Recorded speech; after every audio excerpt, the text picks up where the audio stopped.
Movie के start में हमें एक लैब दिखाई जाती है जहाँ एक इन्फेक्शन की वजह से बहुत से लोग मारे गए थे। यहाँ पे कुछ छिपकलियां भी थी जो उस इन्फेक्शन की वजह से मर के दोबारा से जिंदा हो रही थी। इधर हम इस लैब के साइंटिस्ट को देखते हैं, वो अपनी बेटी को एक इंजेक्शन लगाने वाला था जो उसने खुद अपने एक एक्सपेरिमेंट से बनाया था। इससे पहले वो उसे इंजेक्शन लगा पाता तभी एक औरत अपने कुछ साथियों के साथ वहाँ आ जाती है और उस साइंटिस्ट को ऐसा करने से मना करती है। वो कहती है कि आपके इस एक्सपेरिमेंट की वजह से पहले ही बहुत सारे लोग मारे जा रहे हैं, अगर आपको अपनी बेटी से प्यार है तो उसे आराम से मरने दो। तब वो साइंटिस्ट कहता है कि मैं इस बार अपने एक्सपेरिमेंट में पास हो गया हूँ, मैंने खुद को भी ये फॉर्मूला इंजेक्ट किया है और देखो मैं बिल्कुल ठीक हूँ। ऐसा बोल के वो अपनी बेटी को इंजेक्शन लगाने लगता है। तब उस औरत का साथी साइंटिस्ट पे गोली चला देता है। तभी अचानक से पूरी बिल्डिंग हिलने लगती है। वो जब बाहर देखते हैं तो काफी बड़ा अर्थक्वेक आया हुआ था जिससे सारी बिल्डिंग्स टूट के गिर रही थी और फिर उनकी बिल्डिंग भी काफी बुरे तरीके से टूटकर गिर जाती है। अब इस बात को 3 साल गुजर जाते हैं जहाँ उस अर्थक्वेक की वजह से पूरा शहर तहस नहस हो गया था। कुछ भी नहीं बचा, ना खाने के लिए कोई चीज और ना ही पीने के लिए साफ पानी। इसलिए सब लोग इस तबाह हुई जगह को बैडलैंड कहते हैं। यहाँ पे हम एक लड़के जीवन को देखते हैं जो यहाँ शिकार करने के लिए आया था। उसे अपने सामने एक मगरमच्छ दिखता है। जीवन उसका शिकार करने के लिए तीर पे आग लगा के मगरमच्छ पे निशाना लगाता है जो सीधा उसके सर पे लगता है। जीवन को लगता है कि वो मगरमच्छ मर गया है, मगर फिर अचानक से वो मगरमच्छ उठ जाता है और तेजी से जीवन की तरफ बढ़ने लगता है। जीवन खुद को बचाने के लिए कार में छुप जाता है, मगर वो मगरमच्छ भी कार पे हमला कर देता है। तभी पीछे से एक आदमी नाम सुन आके उस मगरमच्छ को खींच के बाहर निकालता है और फिर अपने हथियार से उसे मार मार के उसका सर ही अलग कर देता है। इधर हम जान पाते हैं कि अर्थक्वेक के बाद जीवन और नामसुन एक साथ रहते हैं और वो ऐसे ही शिकार करके अपने और बाकी लोगों के लिए खाने का इंतजाम करते हैं और इसी वजह से इन्हें बैडलैंड हंटर्स कहा जाता है। वहाँ बस्ती में काफी सारे लोग रह रहे थे जो खुद ही पानी को साफ करके पीने के काबिल बना रहे थे। इधर ही एक लड़की ली थी जो अपनी दादी के साथ रहती थी। अब नामसुन उस मगरमच्छ के गोश्त को लोगों में तकसीम करने लगता है। ली की नामसुन और जीवन के साथ काफी अच्छी दोस्ती थी। उसने नामसुन के लिए एक स्केच बनाया था जो उसे बहुत ही पसंद आता है और वो ली को गोश्त का बड़ा सा टुकड़ा देता है। तभी वहाँ गाड़ी पे बैठ के कुछ गुंडे आ जाते हैं जो कुछ लोगों को अपने साथ उठाकर ले जाने लगते हैं। वो ली को देख के उसे भी पकड़ने के लिए उसके पास जाते हैं। ये देखकर जीवन को गुस्सा आ जाता है और वो उन गुंडों से लड़ने लगता है, मगर वो गुंडे जीवन को ही काफी बुरी तरह से मारने लगते हैं। तब नामसुन आके उन गुंडों को पीट पीट के गिरा देता है और उनसे कहता है कि जाके अपने बॉस को कह देना कि आइंदा मुझे तुम लोग कभी यहाँ नजर ना आओ, क्योंकि ये नामसुन का इलाका है। नामसुन का नाम सुन के सारे गुंडे वहाँ से भाग निकलते हैं। ली भी अपनी दादी के घर चली जाती है। कुछ देर बाद नामसुन और जीवन वापस जाने लगते हैं तो वो देखते हैं कि ली के घर के बाहर काफी सारे लोग खड़े हुए थे। ये देख के वो जल्दी से ली के पास जाते हैं। यहाँ पे एक औरत अपने कुछ साथियों के साथ आई हुई थी। वो बताती है कि वो एक टीचर है। वो ली और उसकी दादी को लेने के लिए आए थे। टीचर बताती है कि हम नौजवान बच्चों को उनके मॉम डैड के साथ एक ऐसी जगह पे लेके जाते हैं जहाँ लोगों के रहने और खाने पीने का इंतजाम मौजूद है और सबसे बड़ी बात वहाँ साफ पानी है। हम नौजवान बच्चों को इसलिए लेके जाते हैं ताकि इंसानों की जवान नस्ल को बचा सकें। हम वहाँ बच्चों को पढ़ाते हैं और उनके मॉम डैड को काम देते हैं और अगर कोई बूढ़ा हो तो उनका अच्छे से इलाज किया जाता है। ली पूछती है कि क्या हम नामसुन और जीवन को भी अपने साथ ले जा सकते हैं। टीचर कहती है कि नहीं, ये तुम्हारी फैमिली के नहीं है ना, हमें सिर्फ फैमिली के लोगों को ही लेके जाना है।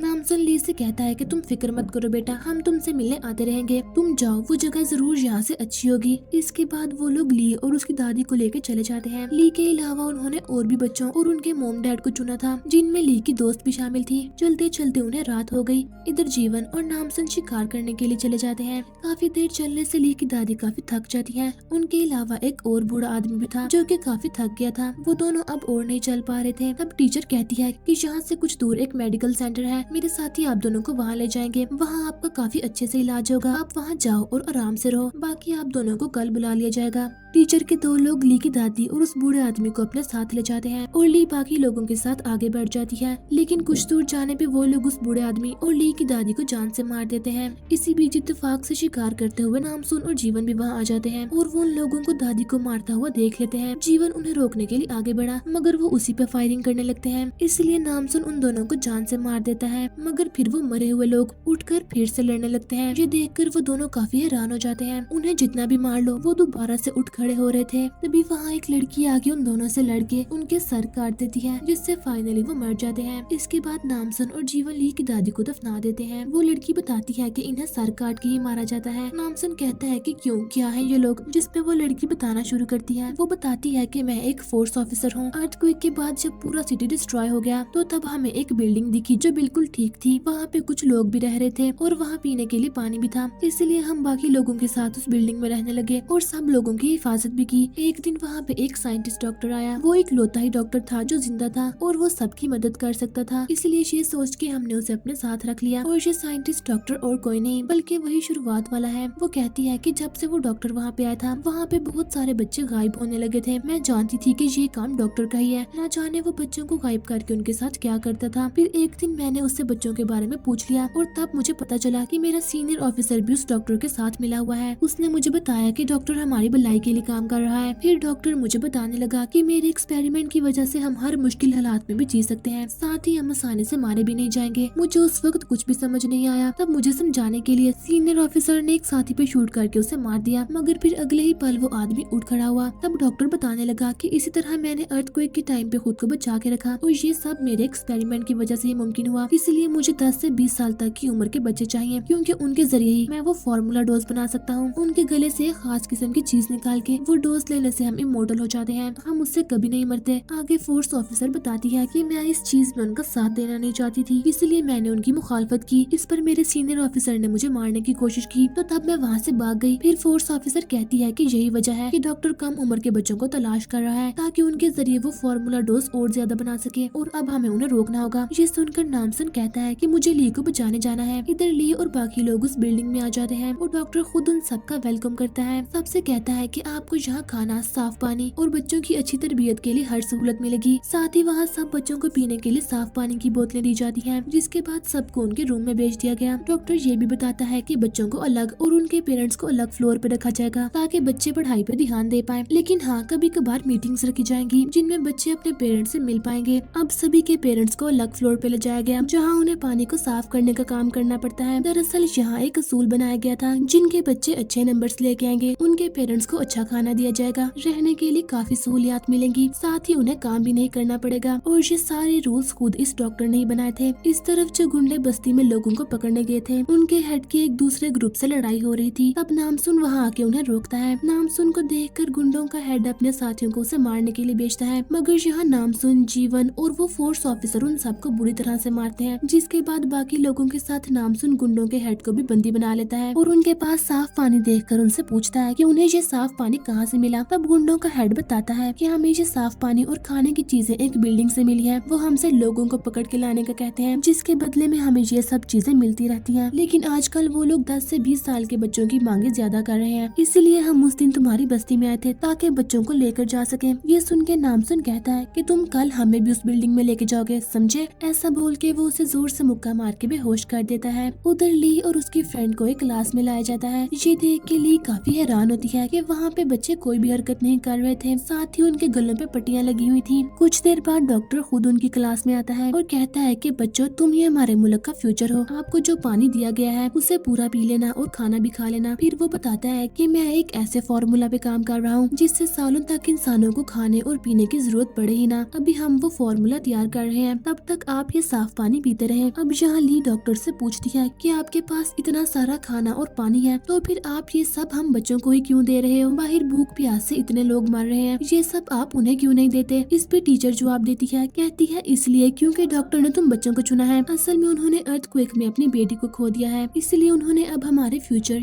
यानी तुम लोगों को तैयार करने का फैसला किया है। तब डॉक्टर ली की फ्रेंड से पूछता है कि क्या तुम मेरे एक्सपेरिमेंट में मेरी मदद करोगी? जिस पे ली की फ्रेंड मान जाती है। डॉक्टर सीनियर ऑफिसर को डोज का भरा हुआ इंजेक्शन देता है ताकि वो जिंदा रह सके, मगर इस फार्मूला डोज के कुछ साइड इफेक्ट्स भी थे, जैसे कि इससे लोग इमोर्टल तो हो जाते हैं, मगर ये वायरस अंदर से उन्हें जानवर बना देता है। इधर ली उस जगह को चेक करने के लिए अपने रूम से बाहर चली जाती है। ली की दोस्त के पेरेंट्स डॉक्टर से कहते हैं कि उन्हें अपनी बेटी से मिलना है, क्योंकि काफी देर हो गई थी। ली की दोस्त को एक्सपेरिमेंट के लिए लैब में गए हुए। उन दोनों के बार बार कहने पे डॉक्टर उन्हें उनकी बेटी से मिलवाने के लिए मान जाता है। इधर ली भी उस लैब तक पहुंच गई थी जहां वो अपने दोस्त को देखती है जिस पे एक्सपेरिमेंट शुरू हो गया था। तभी डॉक्टर वहां आ जाता है, इसलिए ली जल्दी से छुप जाती है। ली की दोस्त के पेरेंट्स अपनी बेटी को ऐसी हालत में देख के काफी घबरा जाते हैं और वो डॉक्टर से पूछते हैं कि वो उनकी बेटी के साथ क्या कर रहा है। डॉक्टर बोलता है कि मुझे अपने एक्सपेरिमेंट के लिए बच्चों की जरूरत है, क्योंकि उनकी गर्दन में से खास किस्म की चीज निकलती है जो बढ़ती उम्र के साथ खत्म हो जाती है, इसलिए हम उसे बच्चों की गर्दन से निकालते हैं फॉर्मूला डोज बनाने के लिए। उस डोज से कोई भी इमोर्टल हो सकता है। मैंने उसी डोज की मदद से अपनी बेटी को जिंदा रखा हुआ है। ये बोल के वो उन्हें अपनी बेटी दिखाता है जिसका सिर्फ ऊपर वाला हिस्सा ही बचा हुआ था और इसके बावजूद भी उसका दिल धड़क रहा था। उसकी ऐसी हालत देख के वो दोनों काफी डर जाते हैं और अपनी बेटी को उठाने के लिए उसे हाथ लगा देते हैं, जो करने से डॉक्टर ने उन्हें मना किया था। हाथ लगाते ही उनकी बेटी के मुंह से झाग निकलने लगती है और वो तड़पने लगती है और ऐसे तड़प तड़प के वो मर जाती है। ये देख के उसके मोम डैड रोने लगते हैं। डॉक्टर भी घबरा जाता है और वो गुस्से में आके उसके मोम डैड को भी मार देता है। ये सब ली ने भी देख लिया था। तब डॉक्टर भी ली को देख लेता है। उसे देख के वो काफी खुश होता है क्योंकि अब ली ही उसकी आखिरी उम्मीद थी। वो उसे जबरदस्ती पकड़ के बांध देता है। डॉक्टर ली को बताता है कि जो पानी तुम बच्चों को दिया गया था वो कोई आम पानी नहीं था। उस पानी को पीने से वो खास किस्म का लिक्विड बच्चे की गर्दन में इकट्ठा हो जाता है, फिर जिसे मैं आराम से लिक्विड निकाल लेता हूँ। साथ ही डॉक्टर बताता है कि मुझे कमजोर लोगों की जरूरत नहीं थी, इसलिए तुम्हारी दादी को मार दिया गया। ऐसा बोल के वो ली की गर्दन पे कट लगा देता है। इधर गुंडों का हेड नामसुन, जीवन और फोर्स ऑफिसर को उस बिल्डिंग तक ले आता है, मगर एक गार्ड उन्हें रोक लेता है। वो उन्हें आगे नहीं जाने दे रहा था, इसलिए नामसुन सभी गार्ड्स को गाड़ी के नीचे देता हुआ बिल्डिंग के अंदर घुस जाता है। फिर वो तीनों वहाँ मौजूद सभी गार्ड्स को मार के आगे बढ़ने लगते हैं। फोर्स ऑफिसर उन दोनों को एक जगह पे लेके आती है जहाँ उसके साथी कैद थे। ऑफिसर उस जेल को खोल देती है, मगर वो सभी डॉक्टर के फेल एक्सपेरिमेंट की वजह से ज़ॉम्बीज बन चुके थे। ज़ॉम्बीज उन पे हमला कर देते हैं। वो तीनों भी ज़ॉम्बीज का मुकाबला करते हैं। ज़ॉम्बीज को मारने के बाद वो आगे बढ़ते हैं, मगर गार्ड्स उन पे हमला कर देते हैं। तब नामसुन जीवन और ऑफिसर को जाके ली को ढूंढने का कहता है और खुद उन गार्ड्स का मुकाबला करता है। जीवन और ऑफिसर भी गार्ड्स पे हमला कर देते हैं। ऑफिसर जीवन को ऊपर जाने का कहती है और खुद सभी गार्ड्स को मार देती है, मगर फिर उसका सामना अपने सीनियर ऑफिसर से हो जाता है और यहाँ उन दोनों में लड़ाई होती है। ऑफिसर एक नुकीली चीज सीनियर ऑफिसर की आंख में घुसा देती है, मगर उस एक्सपेरिमेंट की वजह से उसे कुछ नहीं होता और वो फोर्स ऑफिसर को काफी बुरी तरह से मार के बिल्डिंग से नीचे फेंक देता है। जीवन उस क्लास में आ जाता है जहाँ टीचर थी। वो उसे गन पॉइंट पे ली के पास जाने का कहता है। सीनियर ऑफिसर उसके सामने आ जाता है। इतने में नामसुन भी सबको मार के वहाँ आ गया था। वो जीवन से कहता है कि तुम जाओ, मैं इसे देख लूंगा। उधर डॉक्टर ली के अंदर से उस लिक्विड को निकाल के पहले उसकी डोज तैयार करता है और फिर उसे अपने अंदर इंजेक्ट कर लेता है, मगर डोज लेते ही डॉक्टर की हालत खराब होने लगती है। उसकी स्किन पे अजीब तरह के छाले बनने लगते हैं। ये देख के ली मुस्कुरा के कहती है कि तुम्हें क्या लगा, मैंने वो पानी पी लिया था? मैंने उस पानी को पिया ही नहीं, तो भला तुम्हें वो लिक्विड मेरे अंदर से कैसे मिलता? इसलिए अब तुम मरने वाले हो। इतने में जीवन टीचर को लेकर लैब तक आ जाता है और वो डॉक्टर पे गन तान देता है, मगर तभी पीछे से एक लड़की आके जीवन को पीट के गिरा देती है। नामसुन सीनियर ऑफिसर को काफी मारता है, मगर उसका सीनियर ऑफिसर पे कोई असर ही नहीं पड़ रहा था। फिर आखिर नामसुन उसे विंडो से नीचे लटका के टूटी हुई विंडो के शीशे से उसका गला ही काट देता है, जिससे अब जाके वो मर जाता है। डॉक्टर जल्दी जल्दी अपनी बेटी को बैग में डालता है और कुछ इंजेक्शन लेके वहाँ से भागने लगता है। अब नामसुन भी वहाँ आ जाता है। एक लड़की नामसुन को रोकने के लिए उससे लड़ने लगती है। डॉक्टर जाने से पहले उस लैब में बॉम्ब फेंक देता है। जीवन खुद को और ली को बचा लेता है। बिल्डिंग में ब्लास्ट देख के नीचे बच्चों के पेरेंट्स काफी डर जाते हैं। फोर्स ऑफिसर को भी होश आ जाता है। डॉक्टर को भागता हुआ देख के सभी के पेरेंट्स उसे रोक लेते हैं और उसे मारने लगते हैं। अब डॉक्टर पूरी तरह से पागल हो जाता है और वो सब पे अंधाधुंध फायरिंग करने लगता है, मगर इस बीच उसे ध्यान नहीं रहता कि जिस बैग में उसने अपनी बेटी को रखा था उस पे भी गोली लग गई थी। डॉक्टर उस बैग को खोल के देखता है तो उसकी बेटी मर चुकी थी। इसे देख के डॉक्टर रोने लगता है। तब ली वहाँ आके डॉक्टर से कहती है, क्या हुआ, नहीं बचा पाए अपनी बेटी को? ये सुन के डॉक्टर को गुस्सा आ जाता है और वो गन ली की तरफ करके उसे मारने वाला था, मगर पीछे से नामसुन डॉक्टर को ही शूट करके जान से मार देता है। ऐसा होने से सभी लोग काफी खुश हो जाते हैं क्योंकि उनकी मुसीबत टल चुकी थी और अब किसी की भी जान को खतरा नहीं होगा। फोर्स ऑफिसर कहती है कि मैं इसी बिल्डिंग में रहूंगी। नामसुन और जीवन ली को लेके वापस आ जाते हैं। रास्ते में वो ली की दादी की कब्र के पास रुकते हैं जहाँ ली बहुत रोती है। फिर हमें कुछ दिन बाद का सीन दिखाया जाता है जहाँ ली नामसुन और जीवन के साथ रहती थी। वो सब काफी खुश रहते थे क्योंकि वो एक फैमिली की तरह थे। और बस इसी तरह ये मूवी एंड हो जाती है।